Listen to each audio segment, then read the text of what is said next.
Hello, everyone, and welcome back to the Vanity Table podcast. This is Sienna Mariah Sutton, your host for this episode, number 4. I don't know how many I'm going to be doing on a weekly or monthly basis. It's either going to be once a week or once a month. We'll see how it goes, but I am trying to build them up right now. So if you're seeing them everywhere and you decided to subscribe or follow along, thank you so much. I really appreciate it, but I'm trying. I'm trying to figure it out. So bear with me as I do that. Anyway, the look today is actually inspired by this Max Factor ad. It's Lucille Ball, and she has a really, for those of you who are listening, I'm going to describe it, not too much focused on the eye. This is about this red lip.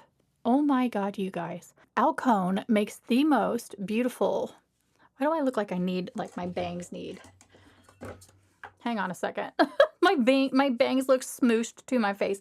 And it's probably because it wasn't hair washing day yet, but I did a body shower last night, and then I probably got them wet and then fell asleep with my eye mask on and didn't fluff them back up. There we go. See, look at that. Isn't that incredible? Sorry for those of you who are listening and you're like, oh, what did she do? Verb's Volume Dry Texture Spray. A savior for in-between hair washing days. Not sponsored. But this Alcone it's called Hot Red Hot. It's so amazing, this formula. It feels like it's gripping your lip when you apply it. It's not matte. It's not too satin. It's just right. It's the Goldilocks of red formulas. Really beautiful. So I did a little mini toot on this red lip, how I get that perfect red lip. And this was the example red that I used for it. So hopefully you guys caught that. And if you didn't, it's over on my YouTube, my Instagram, my TikToks, everywhere. That is the inspiration look for today. So something sort of classic, but really focused on a red. Because I haven't worn a red in a while, and I haven't self-tanned in a hot minute either. And reds, I tend to like more when my skin looks a little bit more on the pale side, unless I'm doing a tan. Now, if you're doing a self-tan and you're looking a lot more golden bronzed, then grab for those orangey reds and those deep oranges and those brick reds, because they look so pretty when you have more tan. But when I'm more on my pale neutral side, I like these in the middle reds. It's really pretty. So anyway, let's dive into episode number 4. We're going to talk a little at the end about makeup trials and my best tips for doing a trial and things that you definitely don't want to skip or forget to do, because they're very important things. Stay tuned for that. If you're an aspiring MUA, or if you are a current MUA and you don't do this, you might be like, oh yeah, that's a great idea. Because we love sharing tips and ideas with each other, don't we? I love, love, love when somebody I know who's an active, I mean, who else is going to be able to tell you these cool things except for somebody who's actively out there doing it. So please, by all means, share your secrets, share your best tips and things that will help all of us do better in our jobs. But with that said, let's just dive into a chatty little corner of some makeup things that I have on my mind.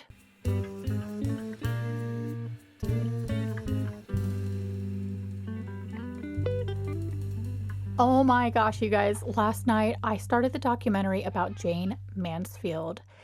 Have you guys seen her lips? Have you seen her lips? I could not believe my eyes. I couldn't stop staring at her mouth.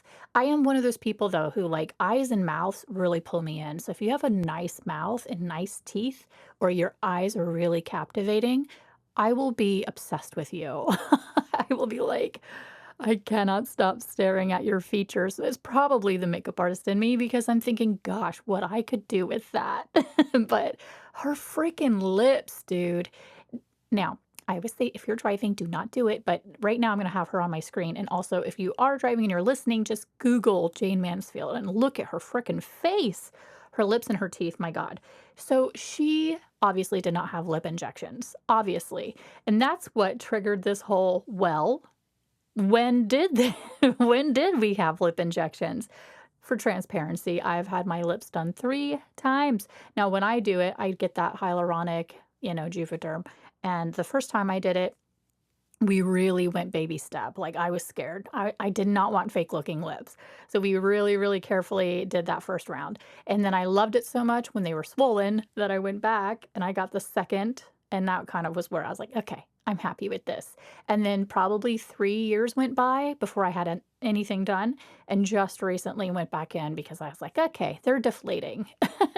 And since it's hyaluronic, it just naturally absorbs into your skin and does kind of fade out. And then also, I love that my injectioner does what's, like, called a mini, and it's really just a half needle, a half, I don't know what it's called. I don't know what the amounts are, but it's a half of one, and so you just get the tiniest little bit, and it's perfect, and it's really affordable. So it makes it to where I can access this, lovely little way of upgrading something that I think could use a little help. Because my top lip was basically non-existent. My bottom lip was fine, but my top lip wasn't, and so now we have them a little bit more even. Now, it is a thing where you get something done and you're like, "Oh, I think I want more," and then you don't know when to stop, because I could when I'm right now, if you're listening, I'm pulling on my top lip to practice what it would look like if it was just a little fuller. I mean, that's totally Lucy Ball's lip right there. You know how she has this, like, 2 Ricky. She has this 2, like, her Cupid's bow is wide. So, anyway, so I'm gonna read you guys the history of lip augmentation a little bit here. So this is all from Wikipedia. I am basically just taking this information straight from Wikipedia. Lip augmentation is a cosmetic procedure. Fillers such as collagen or implants. Now, implants, that scares me. I could not have done that. Around the 1900s, surgeons tried injecting paraffin into the lips without success. Then liquid silicone was used for augmentation in the early 60s, but was abandoned 30 years later due to fears about the effects of silicone on your health over time, which I think a lot of women who have had breast implants figured that out and had to have them taken out because they were getting sick from their breast implants, which is very scary. So 1980, injectable bovine collagen was introduced to the cosmetic surgery market and became the standard against which other injectable fillers were measured. In the late 1990s is when more substances, biocompatible materials commonly used in medical applications for years, were more available and for augmenting thinning or misshapen lips. Yeah, the implants is wild. There's also fat transfers, Restylane, which is very close to hyaluronic acid. Yeah, no, I just do the hyaluronic. So anyway, non-surgical procedures, something that you could do too is you can do the tattoo blushing. So lip blushing gives the illusion of a bigger lip because it looks more, you can see pigmentation, you can see color, and you can actually draw a little outside of the lip line to give the appearance of a bigger lip. So I do know that lip blushing is, if you're not somebody who likes injectables, but you have no issues with tattoos, lip blushing is a thing. That is something I considered learning since I already have my PMU certification. It's just another branch of that. And I think that would be something I would be more interested in, lip blushing and freckling, than I would with brows. But I just don't know, like, how to get that started here. But yeah, that is just my quick background of like lip augmentation and how long that has been around, because I had to know, did Jayne Mansfield have lip injections? And she did not. She was blessed. She was blessed with perfect lips. She really was. And her story is really sad. She had that pinup vibe to her. She was a pinup. She got in a really tragic car accident and died, and her kids were in the car with her. So this whole documentary is from her daughter, who is in the one who put this whole thing together. And she was 3, I think, or 5 when she lost her mother. So it was like a tribute to her mom, this whole thing. So there's tons of video, tons of photos. And it was really sad to see, like, she really wanted to be respected as an actress, but because she had gone the route of being a pinup, she had lost that respect and was only seen as a sex symbol. She even had this interview she was doing where she wanted to show that she could play the violin. She played this, like, beautiful sonata. And the freaking guy who was what a turd.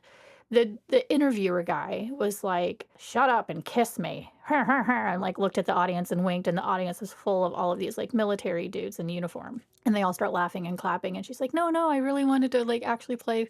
Nobody respected her because of that. So no longer are you able to, well, not no longer, never were you able to cross the threshold of being a sex symbol pinup, curves, big boobs, blonde hair, the bimbo, and then try to be taken seriously. Even though she was an actress and she was in plenty of movies, she just didn't apparently, this is according to the documentary, get the roles that she wished she had been able to get because nobody really took her serious as an actress. And she was so smart. She played piano, she played violin, she played, yeah, she played all these instruments, she sang, and then she spoke like 3 or 4 languages. I mean, the woman was a genius, and she was, like, so beautiful.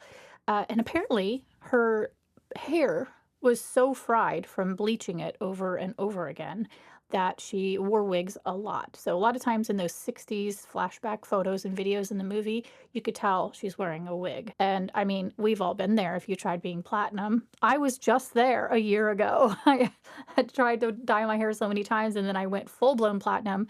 I had tape-in extensions for years because my hair was so scraggle muff.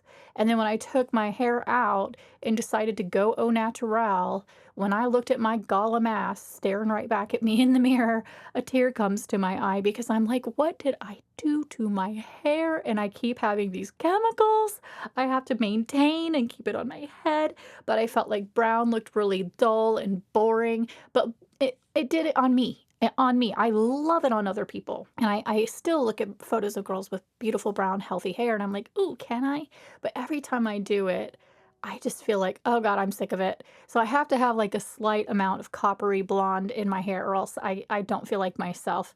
But that's just in my head. It's the same thing I say about people who say they can't wear red lipstick. Yes, you can. You're just not used to seeing yourself with red lipstick. There is a red out there for everybody, and you just got to find the right undertones, which I explained in that little video. But yeah, I just couldn't believe, like, man. And I guess she was wearing wigs until she decided, I'm not going to stop bleaching my hair, but I want to maintain this blonde bombshell vibe. So underneath, she was actually letting her hair grow in healthy, and she had natural brown hair. So I'm so curious if there's any photos out there. I didn't finish the movie, so I have to watch the second half. Maybe they reveal what she looks like when she removes her wig, because also her voice was an act. It was a persona. And so she didn't really sound like that. Her kids were saying when she would be home, she didn't sound like that. She had this, oh, oh, this kind of dumb blonde sound. And, you're like, yeah, well, no wonder people didn't take you seriously when you wanted to transition to being a serious actress, because that's what you've been known for. And now you've got everybody thinking that's what you are. And so that's tough. The world is really hard on women in general when it comes to being beautiful, or if you have big boobs or a big butt or whatever, and then you try to also prove that you have a brain and you're smart and you're a human, you're just never going to get that respect from anybody, from men or women, because people are cruel and women have it really hard, I feel. But yeah, anyway, I just wanted to say that little shout out about Jayne Mansfield. Go watch the documentary if you want to see what I'm talking about. There's so much information about her, tons of video out there of her. She was a stunner of a woman. And obviously, there's tons of movies. So I know what I'm doing this week. I will be binging so many 50s and 60s Jayne Mansfield movies and just soaking in all of the glamour. I hope it doesn't make me want to dye my hair again, because there's no way in hell I'm going bleach blonde again.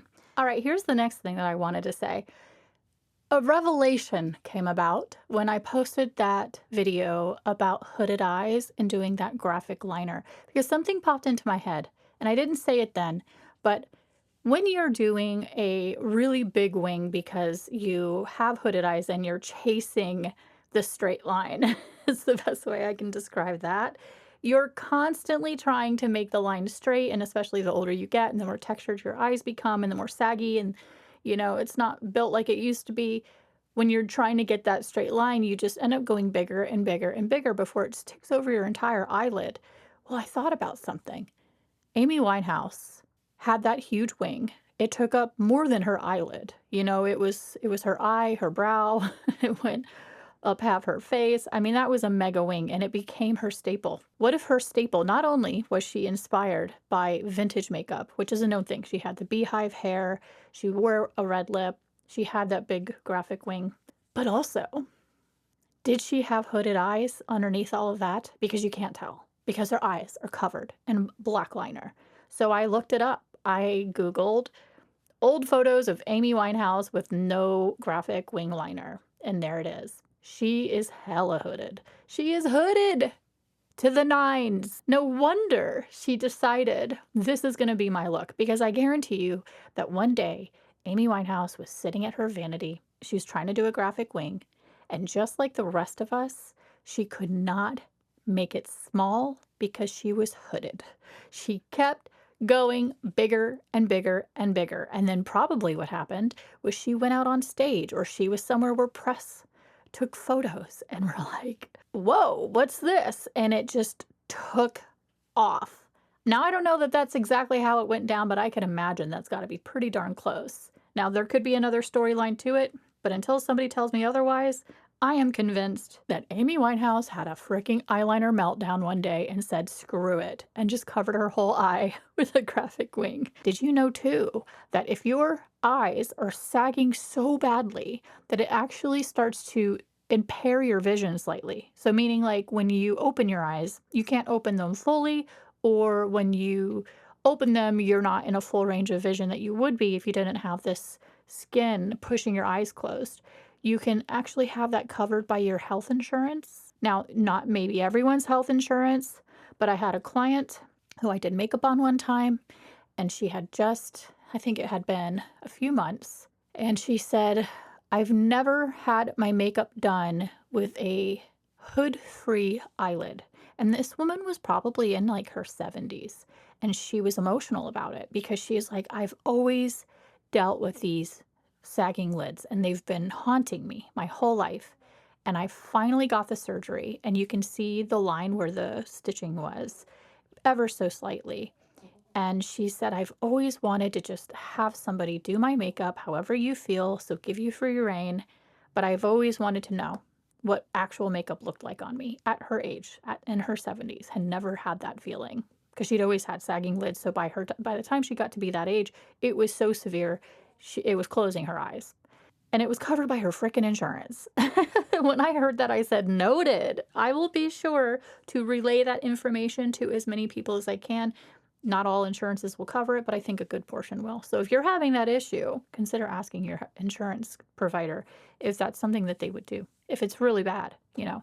But man, when we did her makeup and I showed her herself in the mirror at the end of that appointment, she cried. And then I cried because she's like, oh my God, this is beautiful. This is what I've been missing.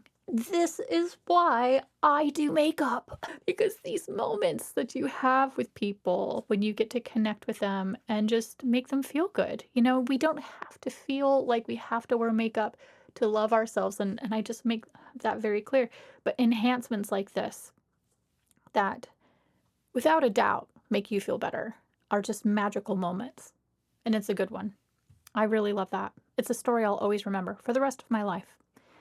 And so I wanted to share that with you. But yeah, my theory, Amy Winehouse, hella hooded.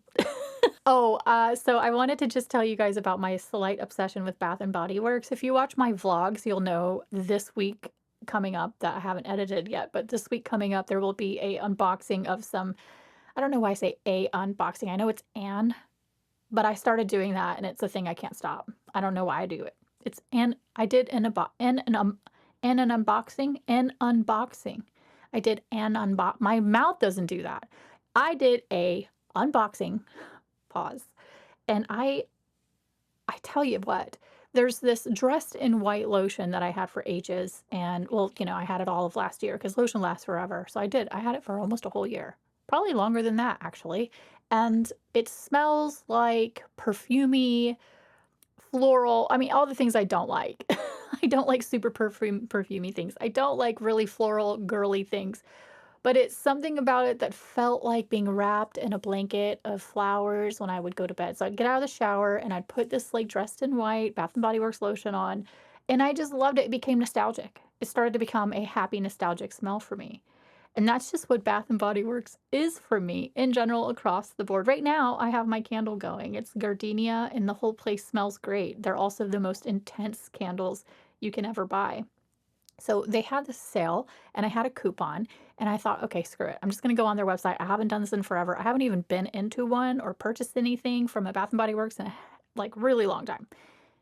Their sale was crazy, you guys. It was like 75% off of tons of lotions, tons of body washes, candles for $3. It was nuts. It was mass hysteria. It was nuts. I just add to cart, add to cart, add to cart. I was going crazy. So I got two of the men's collection aftershavey, cedary, that sexy man smell, which you guys know I love. And I did decide to give one to my husband because he was like, "Oh, what's all this stuff? Hey, this is men's collection. Is that for me?" And I was like, "Yeah, you can pick one." And so he ended up taking one, but I actually really like to smell like a forest.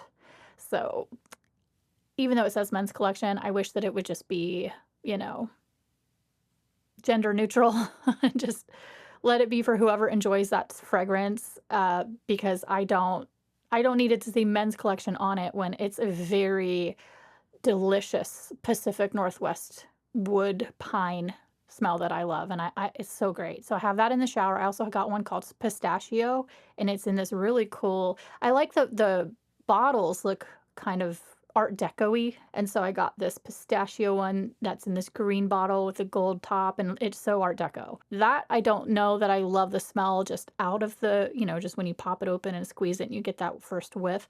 I was like, "Oh yeah, not for me at all." It smells kinda like nutty amaretto-y cherry, that kinda thing, which, don't really love for a body wash.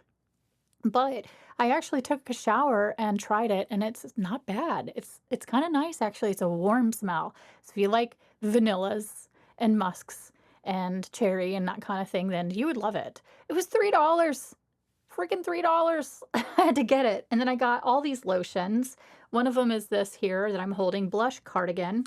Ugh, it smells like fruit. It smells like Fruit Loops or Cabbage Patch Kid, and it's not the best smell in the world, but nostalgically, for some reason, when I wear these things, I really like them. This is raspberry, violet, and amber, and that is actually exact when I read the notes to it on the back, that is exactly what this smells like. So it does have kind of a raspberry thing. When you think that and you look at the packaging, which is a cardigan, it looks like a little sweater and it's pink, then you're like, "Oh, yeah, raspberry and amber." That's totally it. That's exactly what that smells like, and sometimes you're in the mood for that. So my guilty pleasure is Bath& and Body Works cheap-ass lotions and shower gels that make me feel like I'm a teenager again, because back in the day, my go-to was Japanese blossom. Is it Japanese something blossom? There's a word missing in the middle. Japanese flower blossom? Japanese flower blossom. You guys, I'm glitching. But that was my go-to. That's the funny thing about these smells or these businesses that have been around since we were in school. Like, I always remember smelling like Bath and Body Works lotions. And I will say when you smell it on somebody else, it's kind of offensive. You're like, "Oh God," you don't really want to smell someone else's Bath and Body Works, but your own is great. What is that? Why?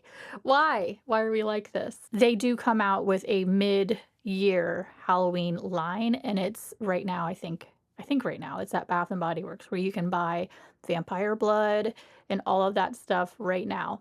Everyone who goes into these stores and goes, "Halloween already?" I've even been known to do that, but it's gonna come again. It's gonna come back out again. This is for the people who love their mid-year Halloween stuff, if anybody was wondering about that. All right, now we've had some chats. I just love getting these little chats out of the way about things that are on my mind because I'm tapped into the beauty industry 24/7. I'm constantly getting notifications about things. I feel like I've always got something to say about things I'm seeing out there in the world. So that was like my little makeup chat corner. Let's talk about some of the things that I think are key to doing a really successful trial. And it's when I started doing this, it changed the game. And it also guarantees 100% that you will get that booking because sometimes trials are trials, exactly that. They're trials to see if you vibe with your client, if they like you, they like what you do.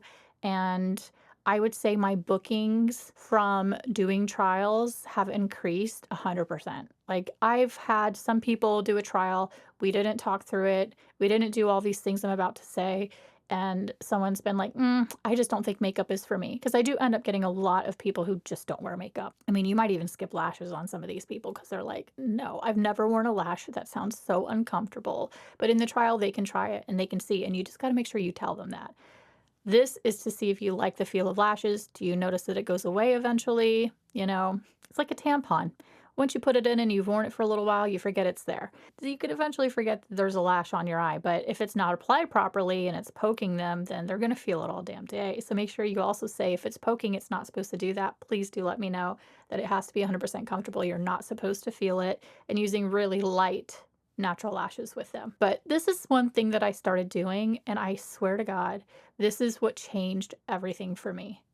I bought a makeup chart book, so you can just get them off Amazon. I will list all this stuff, by the way. When you go sit with your client and you spend that hour and a half to 2 hours, however long it takes you to do your trial, because you're asking questions throughout it too. What do you like? What do you not want? What do you, and then you're kind of getting to know them. At the end of it, write everything you did down in that book and go feature by feature with them holding a hand mirror and looking at themselves and say, all right, we're going to start and warn them this. I warned them in the beginning. By the way, at the very end, we're going to go through each thing, your face, your foundation, how it's wearing, the finish of your foundation, your eyes, your lips. We're going to talk about all of it. And you're going to tell me what you like and what you don't like. And we're going to make adjustments because we want you to love it. And you say that in the very beginning and you instantly get their trust because they're going to be like, okay, she knows what she's doing. If you just start your trial and then you're like, do you like it? And they're like, I don't know. And they're thinking about it. And you're like, all right, well, let me know. You leave this chance that they're going to go home and change their mind because they don't know. They're not sure what just happened. Making sure that they know that you've got them and then you're going to make sure they're going to love it. That's huge. And them knowing that they're taken care of. Say it in the very beginning before you even start your trial. And then that way they know at the end. There's also going to be, they're not going to think, okay, we're done, we're wrapping it up, now I can leave. No, we've got another 15 minutes of going over this whole thing. That's what this trial is for. So what I do is I hold the book and I say, your face. Do you like this finish? Do you want it more matte? Do you want it more glowy? Do you like it just where it is? Is it too much? Do you want less? I just had a package come, so I ran downstairs. Pardon if I am a little winded. I'm going to hopefully not be too breathy. It's actually my skincare. Go take a look of the vlog this week. I'll unbox it over there. You'll want to go feature by feature and just making sure face, starting at the base, what do you like this finish? And then this blush, do you like this color? Would you rather have it more mauve, more rose, more peach? A lot of times if they're not a makeup person, they're going to go, I don't know. Or if they say, I don't want as much. This is when your expertise needs to come in because you know that in the photographs, because you've been doing this and you've been told by photographers, the blush needs to be turned up just a little bit because it's going to really fade out in the photos. Having a nice balance of a bright enough cheek that it actually shows up on camera is going to be important. And this just helps the face not look super flat and lifeless in her photos. You want her to look like the blushing bride, remind them, use that term. Say it's a blushing bride thing. You want to see color on your cheeks. In photographs, you'll want a little bit more than normal. Don't go crazy though, because that'll scare them away. Don't scare them away. And then brows, lashes, lips, try a few. Don't just do one. Even if you like the one you did on them, maybe do a second so they can see the options. Swipe the options on their wrist so you can see it, so they can look at it and see it. That helps with eyes, that helps with any color you put on their face. A lot of times too, what you think an eyeshadow is going to look like in the pan is not how it's going to look on their face. Some people's skin oxidizes color in a way that you're like, what the hell? I've seen it. I've seen it before my very own eyes. I would put like a deep plum on somebody thinking it was deep plum and it turns up straight up just electric purple. It helps you figure out what their taste is too, because we're not mind readers. And a lot of people think that you are. A lot of people think that we just look at them and we're like magicians and we know how to make it look great. We'd like to think that we are, but in reality, everyone's different. People have different taste in their minds of what they like, and we can't know what that is until we talk and start chatting about the options. It's a little bit more involved than that. Don't let them say you're the expert, you do you. That's too much pressure. I write their names on the page of the book, and I also write what the theme of the makeup look was. So when I look back at it, as soon as I see Soft Peachy Glam as the title, it all comes back to me of what we did when we did that trial. Oh, yeah. Okay. Yeah. We did a soft peachy glam. Also, here's tip number 2. Actually, there was like 5 tips in there, so I don't know what number we're on. But technically, that was all about the face chart book.